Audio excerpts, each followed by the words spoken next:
Hello, welcome back student. How are you? कैसे हो आप सब? आई होप आप सब अपने अपने घरों में सेफ होंगे, स्वस्थ होंगे, लॉकडाउन का पालन कर रहे होंगे। तो देखिए, हमारी जो गवर्नमेंट है, हमारे जो कोरोना योद्धा हैं, हमारे डॉक्टर्स हैं, ये आप सबको सेफ रखने के लिए काफी प्रयास कर रहे हैं। तो आज हमारी भी जिम्मेवारी बनती है कि हम अपने आप को स्वस्थ रखने के लिए जो भी नियम बनाए गए हैं, सोशल डिस्टेंसिंग के, सैनिटाइज करना, इन सब का ध्यान रखें। और इसके साथ साथ मेरा आपसे एक और सजेशन है कि आप सब अपनी अपनी इम्यूनिटी पावर को बढ़ाएं, अपने अपने कॉन्फिडेंस को बढ़ाएं। देखिए, चलते हैं अपनी इस क्लास में। इससे पहले हम आपसे थोड़ा डिस्कस कर लेते हैं। तो देखिए बच्चों, सबसे पहला काम है कि अपना सेल्फ कॉन्फिडेंस मेंटेन करना। जो बच्चा, जो व्यक्ति आत्मविश्वासी होता है, जिसके अंदर कॉन्फिडेंस होता है, वो बड़े से बड़ी, चाहे कितनी भी बड़ी बीमारी हो, चाहे कितना भी मुसीबत का समय हो, चाहे कोई भी चुनौती हो, उन सब को पार कर जाता है। तो देखिए, सबसे पहला जो स्टेप है, मैं आपको आज मोटी मोटी 2-3 बातें बताऊंगा, उनका पालन करिए। तो इस बात की गारंटी मैं लेता हूं कि आप इस समय को अच्छे से सदुपयोग कर पाएंगे। इवनली यहां तक कि आप आने वाले समय में भी सबसे अच्छे साबित हो सकते हैं। बीमारी आपको छू भी नहीं सकती, कामयाबी आपको 100% मिलेगी। तो सबसे पहला स्टेप है कि आप अपने आप को किसी से कंपेयर मत कीजिए। अपने अंदर कॉन्फिडेंस को अगर आपने बनाना है, आपने कॉन्फिडेंस बनाना है, सेल्फ कॉन्फिडेंस, आत्मविश्वास को जागृत करना है, तो सबसे पहले अपने आप को पहचानिए, अपनी खूबियों को पहचानिए। किसी से अपने आप को कंपेयर मत कीजिए। ये नहीं है कि मैं मोटा हूं, वो पतला है, मेरे बाल छोटे हैं, उसके बाल लंबे हैं। नहीं, मैं पढ़ाई में कमजोर हूं, वो पढ़ाई में ज्यादा इंटेलिजेंट है। सभी बच्चे, सभी व्यक्ति, भगवान ने, देखिए, हमारी चेहरे, इवनली हमारे सबके फिंगरप्रिंट्स भी एक नहीं है। तो भगवान की दी हुई बुद्धि सबकी एक जैसी कैसे हो सकती है? लेकिन ऊपर वाले ने हम सब में कोई ना कोई गुण, कोई ना कोई प्रॉपर्टी ऐसी जरूर दी है जो हमें उनसे यूनिक बनाती है। आप किसी और चीज में अच्छे हो सकते हो। मान ले कि भी किसी बच्चे को ये सब चीजें अंडरस्टैंड करने में 10 मिनट का समय लगता है और कोई बच्चा 5 मिनट में अंडरस्टैंड कर लेता है। तो इसका ये मतलब नहीं है कि वो अपने अंदर हीन भावना लेके आएगा कि नहीं, मेरे अंदर तो 5 मिनट में आप नहीं आ पा रहा, मेरे को तो ये 10 मिनट में समझ में आता है। आपके अंदर भैया कुछ और अच्छी चीजें होंगी, भगवान की दी हुई, पहचानिए उनको। तो सबसे पहले अपने आप को दूसरों से कंपेयर करना बंद कीजिए। सेकंड, हर रोज कुछ ना कुछ नया सीखिए। देखिए, आज हम सब घर बैठे हैं, फ्री बैठे हैं, तो मेरा अपना मानना यह है कि आज के समय में 2 चीजें, टेक्नोलॉजी और भाषा का ज्ञान। कम से कम आपको 3 भाषाएं जरूर सीखनी चाहिए। हिंदी तो हम सब अच्छे से जानते हैं, तो कोशिश करें कि जहां तक मेरी आपको सलाह है या मेरा आपका सजेशन है कि इंग्लिश भाषा, इसको माइंड पे प्रेशर डालने के लिए मत कीजिए। इसको सिर्फ सीखिए कि हमने आज 5 सेंटेंस इंग्लिश के सीखने हैं, उसमें 5 वर्ड नए होंगे, केवल 5 वर्ड्स पूरे दिन में। आप शीशे के सामने उनकी प्रैक्टिस कीजिए। कोई दूसरी एक और लैंग्वेज, बहुत सारे, आप सबके पास आज स्मार्टफोन है। हर बच्चा अपने अपने घरों में अपने अपने पेरेंट्स के स्मार्टफोन से होमवर्क भी कर रहा है। तो उस होमवर्क के साथ में कुछ छोटी छोटी चीजें और ऐड कर सकते हो कि मैंने कुछ नया सीखना है। 5 वर्ड्स 5 सेंटेंस इंग्लिश के आज मैंने सीखने हैं, शीशे के सामने खड़े होके बोलने हैं।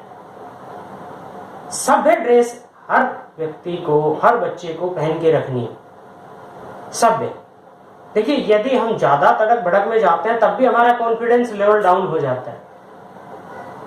आप अपने आप को सभ्य रखिए, अपने आप को शांत रखिए, सुबह मेडिटेशन कीजिए, योग कीजिए।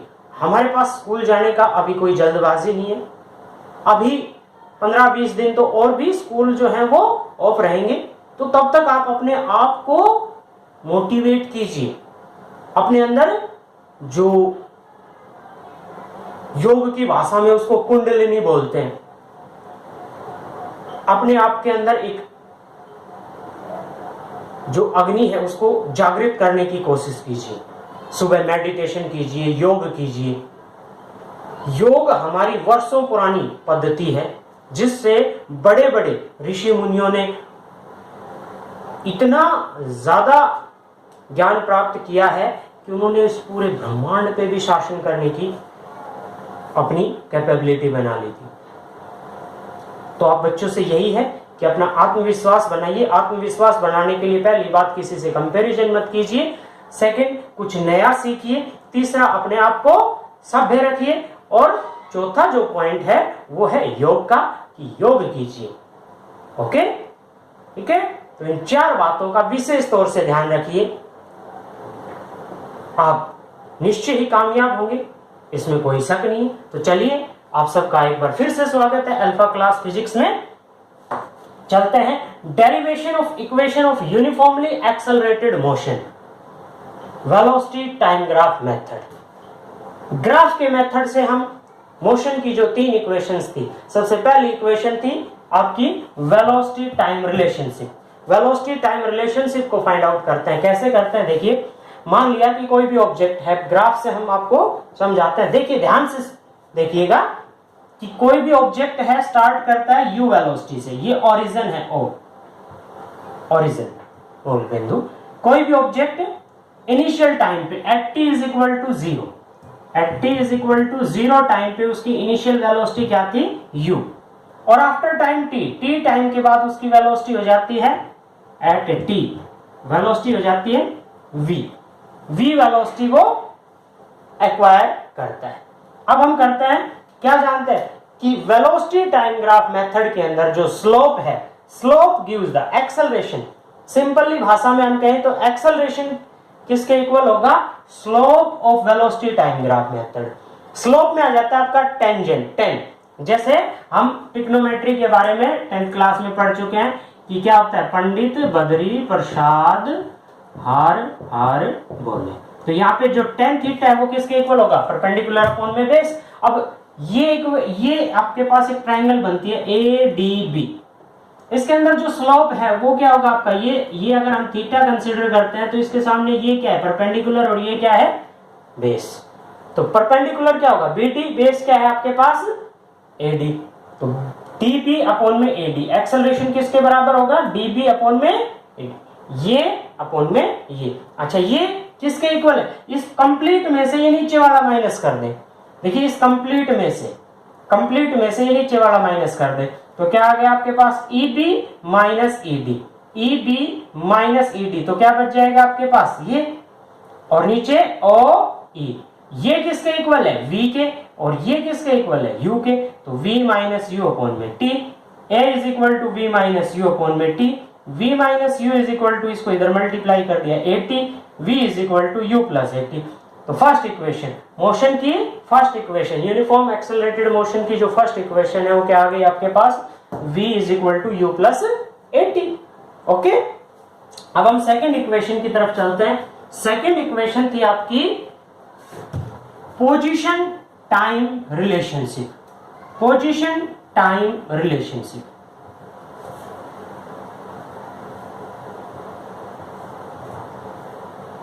इसी ग्राफ को अगर हम कंप्लीट रखते हैं इस तरह से,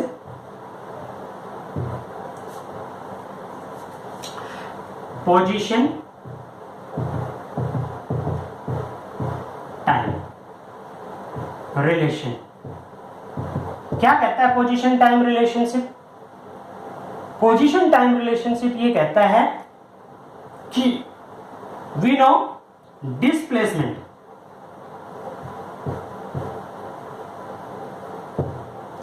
पोजीशन टाइम रिलेशनशिप, किसके बीच में रिलेशनशिप निकालनी है? पोजीशन और टाइम के बीच में। तो वी नो डिस्प्लेसमेंट किसके इक्वल होगा? Area under velocity time graph, area of O E B A, O E B A. ये क्या बन गया अपने पास? ट्रेपीजियम। ये क्या बन गया? ट्रेपीजियम। इस ट्रेपीजियम के एरिया का फॉर्मूला हम कैसे फाइंड आउट कर सकते हैं? Area of rectangle O E D A, O E D A, इस रेक्टेंगल का एरिया प्लस इस ट्रायंगल का area plus area of ADB, ADB. अच्छा, एरिया ऑफ रेक्टेंगल, रेक्टेंगल के एरिया का फॉर्मूला क्या होता है? Length multiply breadth. तो लेंथ क्या आपके पास? ये है टी, और ब्रेथ क्या है इसकी? यू। तो ये आ गया आपके पास u into T plus displacement को हम क्या लिख सकते हैं? s। Area of triangle, triangle के एरिया का फॉर्मूला क्या होता है? ट्रायंगल के एरिया का फॉर्मूला होता है half multiply base into height, half multiply base. Base क्या है आपके पास? ये वाला हिस्सा। ये क्या है आपके पास? t। हाइट कौन सी है? db या bd। ठीक है, अब db की वैल्यू हमने निकालनी है। db की वैल्यू किसके इक्वल थी? देखिए पिछले इक्वेशन में आ चुकी है। इस कंप्लीट में से ये माइनस कर दें तो क्या बचेगी? ये। तो इसको हम क्या लिख सकते हैं? s is equal to u t plus 1/2 into t into v minus u upon में t। इस कंप्लीट में से sorry v minus u, sorry इतना ही आएगा, v माइनस यू। इस कंप्लीट में से ये माइनस कर दे। कंप्लीट क्या है? ये v और ये क्या है? u। तो v माइनस यू अपॉन में ये आ गया आपके पास। अच्छा, पिछली इक्वेशन क्या थी आपके पास? v minus u is equal to 8t। तो ये वैल्यू उठा के यहां पुट करेंगे तो s इज इक्वल टू क्या आ गई? u t plus 1/2 into t into v minus u की जगह पे 8t। तो s is equal to u t plus 1/2 8t square. ये आ गई मोशन की second equation, position time relationship. Okay, अब हम चलते हैं थर्ड इक्वेशन पे। थर्ड इक्वेशन क्या होती है? थर्ड इक्वेशन है position velocity relationship, position velocity relationship.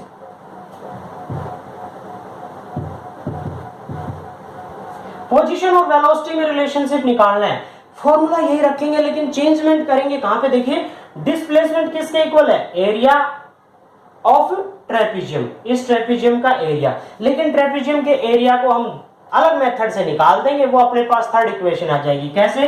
देखिए, इसमें तो हमने क्या किया था कि इसको स्प्लिट किया था, किसमें? एक रेक्टेंगल और एक ट्राइंगल के अंदर, कि पहले रेक्टेंगल के एरिया में ट्राइंगल के एरिया को प्लस कर दिया। अब हम डायरेक्ट ट्रेपीजियम के एरिया का फॉर्मूला रख देंगे। कैसे? ट्रेपीजियम के एरिया का फॉर्मूला क्या होता है? 1/2 इंटू पैरेलल साइड्स का सम। पैरेलल साइड कौन सी है आपके पास? AO प्लस में BE, AO प्लस में B, ये दोनों पैरेलल साइड्स हैं इसकी, इनटू इनके बीच की डिस्टेंस। बीच की डिस्टेंस क्या आ गई? OE। वैल्यूज पुट करते हैं। S is equal to 1/2 AO, ये कितनी है? V। BE, ये कंप्लीट कितनी है? सॉरी, उल्टा AO लिख दिया, U, और ये क्या है अपने पास? V इंटू OE, ये क्या है? T। अच्छा, अब इस फर्स्ट इक्वेशन का इस्तेमाल फिर करते हैं इसमें। देखिए, V minus u is equal to 80, तो T इज इक्वल टू क्या आएगा आपके पास? V माइनस यू अपॉन में A। T is equal to, तो ये वैल्यू T की जगह पे ये वैल्यू हम पुट कर देंगे तो क्या आ जाएगा? देखिए, S इज इक्वल टू 1/2, आगे पीछे लिख सकते हैं, V plus u into V minus u upon में A। ओके, तो ये फॉर्मूला बन गया a plus B into A minus B का।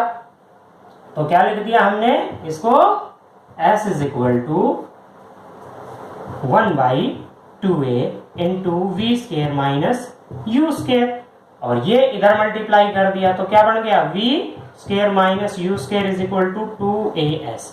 This is the third equation of motion. Motion की सेकंड इक्वेशन ये, फर्स्ट इक्वेशन ये है, थर्ड इक्वेशन ये है। तीनों इक्वेशन हमने किस मेथड से फाइंड आउट की है, वेलोसिटी टाइम ग्राफ मेथड से। अगला जो मेथड पढ़ेंगे वो कैलकुलस मेथड होगा, उसमें भी हम ये तीनों इक्वेशंस ड्रा करेंगे। ओके, तो चलते हैं अगले टॉपिक पे, तब तक के लिए आपको बाय बाय।